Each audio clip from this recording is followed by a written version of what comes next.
সুপ্রিয় দর্শক আসসালামু আলাইকুম, সবাইকে শায়লাস কুজিনে স্বাগতম। আজকে একটি কাবাব আইটেম নিয়ে এসেছি। রুটি পরোটা নান রুটির সাথে খেতে অসাধারণ লাগবে।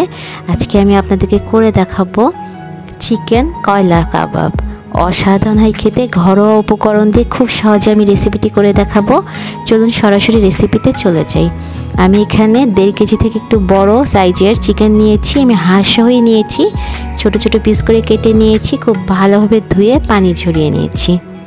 এবার এতে আমি রসুন পেস্ট দিয়ে দিচ্ছি 2 চা চামচ, আদা পেস্ট দিয়ে দিচ্ছি 2 চা চামচ, ধনের গুঁড়ো দিয়ে দিলাম 2 চা চামচ, জিরার গুঁড়ো দিয়ে দিচ্ছি 2 চা চামচ, লাল মরিচের গুঁড়ো দিয়ে দিচ্ছি 1.5 টেবিল চামচ। যেহেতু এটা কাবাব আইটেম, ঝাল ঝাল হলে খেতে ভালো লাগবে, তাই মরিচটা একটু বাড়িয়ে দিবেন। কালো গোলমরিচের গুঁড়ো দিয়ে দিলাম 1 চা চামচ এবং টক দই দিয়ে দিচ্ছি 1 কাপ। এবার এতে জয়িত্রী জায়ফল ভালোভাবে থেতো করে আমি নিয়েছি 1 চা চামচ দিয়ে দিচ্ছি। দুটো সম পরিমাণে নেবেন এবং এটা শিলপাটে থেতো করে দিয়ে দিবেন। এবং 2টা কালো এলাচ ও 4টি সবুজ এলাচ আমি থেতো করে দিয়ে দিলাম। লবণ দিয়ে দিচ্ছি 1 চা চামচ। খুব ভালোভাবে এটা ম্যারিনেট করে রাখবো। গরম মশলার ভেতরে কিন্তু আমি শুধু দিয়েছি জয়িত্রী জায়ফল, কালো এলাচ ও সবুজ এলাচ। খুব ভালোভাবে হাত দিয়ে মেখে নিচ্ছি। এবার এটা ম্যারিনেট করে আমি 1 ঘন্টার জন্য সরিয়ে রাখবো। 1 ঘন্টা পরে বাকি প্রিপারেশনে আমি চলে যাব। 1 ঘন্টা পরে আমি চলে এসেছি। এটি কড়াইয়ে আমি 1.5 কাপ তেল দিয়ে দিলাম এবং 2 টেবিল চামচ আমি ঘি দিয়ে দিচ্ছি।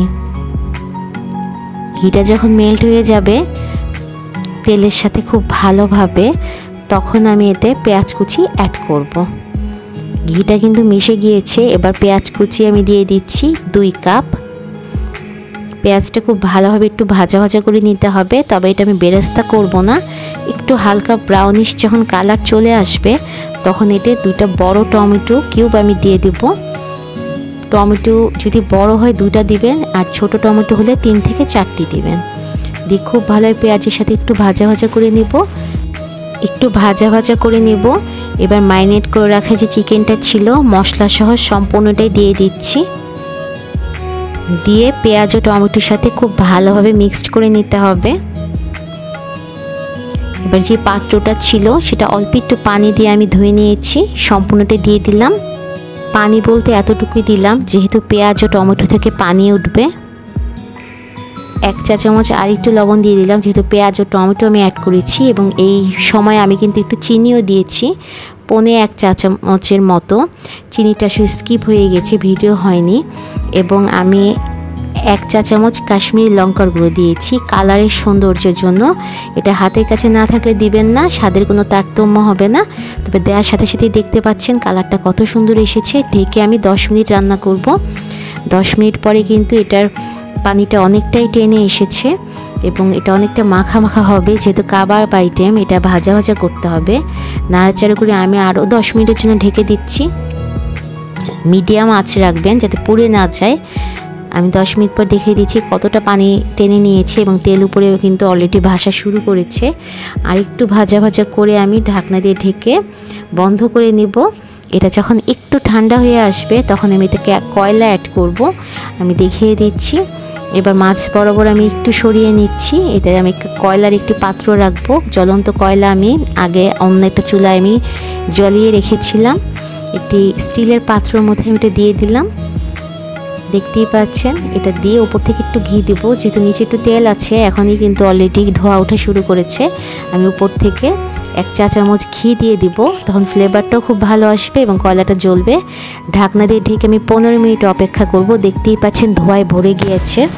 15 মিনিট পরে আমি ঢাকনা তুলে দেখিয়ে দিচ্ছি। অসম্ভব ভালো একটি ফ্লেভার এসেছে, পুরাই একটা কাবাব ফ্লেভার চলে এসেছে সারা ঘরে আমার। আমি আসলে ফ্লেভারটা বলে বোঝাতে পারবো না। এখন আমি চুলাটা আবারও ধরিয়ে দিলাম। এটা আরেকটু ভাজা ভাজা করব। আমি আরও 5-10 মিনিটের মধ্যে এটা ভাজা ভাজা করে নিব। দেখতেই পাচ্ছেন যখন এটা একটু ভাজা ভাজা হয়ে আসবে, মোটামুটি শুকনো শুকনো হয়ে যাবে, তখন বুঝতে হবে যে কমপ্লিট হয়ে গিয়েছে। কয়লার ফ্লেভারটা, ধোয়ার ফ্লেভারটা চিকেনের সাথে খুব ভালোভাবে মিশে গিয়েছে। এই জন্য কিন্তু আপনারা পরবর্তীতে চুলায় রেখে আরেকটু ভাজা ভাজা করে আমি এখন সরিয়ে নিচ্ছি। একটি সার্ভিং ডিশে আমি সার্ভ করে নিয়েছি। উপর থেকে একটি টমেটো ফুল দিয়ে সাজিয়ে দিয়েছি, যেহেতু ভেতরে টমেটো আছে। আসলে সম্পূর্ণ ঘরোয়া উপকরণ দিয়ে আমি এই কয়লা কাবাবটা আপনাদের করে দেখালাম, এবং খুবই কম উপকরণ এবং খুবই সহজভাবে। আর এটা কিন্তু আপনার হাঁস সহই রাখবেন, কোনো প্রবলেম নাই। এটা রুটি, পরোটা, নান রুটির সাথে খেতে অসাধারণ লাগে।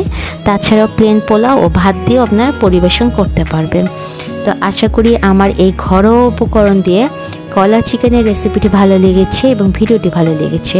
রেসিপি ভালো লেগে থাকলে, ভিডিও ভালো লেগে থাকলে প্লিজ ভিডিওটি লাইক করবেন, কমেন্ট করবেন ও ফ্রেন্ডস ও ফ্যামিলির মাঝে শেয়ার করে দিতে ভুলে যাবেন না, এবং চ্যানেলটি সাবস্ক্রাইব করে পাশেই থাকবেন। যারা ফেসবুক থেকে দেখছেন তারা প্লিজ ফলো বাটনটিও ক্লিক করে দিবেন। আজকের মতো বিদায় নিতে চাই। ইনশাআল্লাহ সামনে আরও ভালো ভালো নতুন নতুন ইয়ামি সব রেসিপি আপনাদেরকে উপহার দেওয়ার চেষ্টা করব, এই প্রত্যাশা করেই বিদায় নিচ্ছি। সবাই ভালো থাকবেন, সুস্থ থাকবেন। আল্লাহ হাফেজ।